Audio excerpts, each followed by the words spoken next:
bakit mas kailangan natin tangkilikin o mas kailangan natin mahalin ang Panginoon Diyos dahil hindi lang sa love na binibigay niya sa atin, but of course sa liligtas niya sa atin, sa pangako niya at sa mga promises niya na talagang tutuparin niya. Hindi niya tayo bibigyan lang ng high hopes dahil we all know na lahat na nagagaling sa Panginoon Diyos ay talaga namang totoo. Hindi lang kasabihin dahil sa sitwasyon natin, kundi ang mga lahat ng ito na talagang galing sa Panginoon Diyos, mangyayari ito at talaga naman gagawin ito ng Panginoon.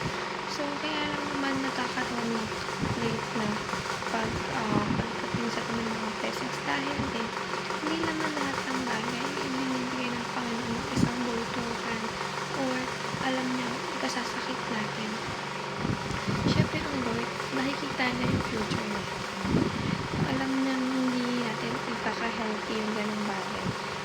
Or hindi niya ibibigay. Kasi lagi tayo nag-aantay ng mga kagusto natin pero hindi naman natin nakikita usually yung magiging outcome nito. Kaya dapat ikiyan, ipapray at lagi natin attach sa utak natin. Dapat hindi tayo mag-pray. Hindi para sa atin yung bagay na hinihingi natin sa Panginoon Diyos ay huwag nilang ibigay dahil mapapasama lang tayo at yun ang ayaw ng Lord. Kasi usually tayo, hindi lang tayo pagbigyan ng Panginoon ay nagkakaroon tayo ng tampo. Kaya dapat mas lalo tayong umapit sa Kanya, maniwala sa Kanya, at of course lalo tayong madala sa pagmamahal ng pinibigay niya sa atin. So that's all everyone. Have a great day ahead and thank you for listening. And God bless po.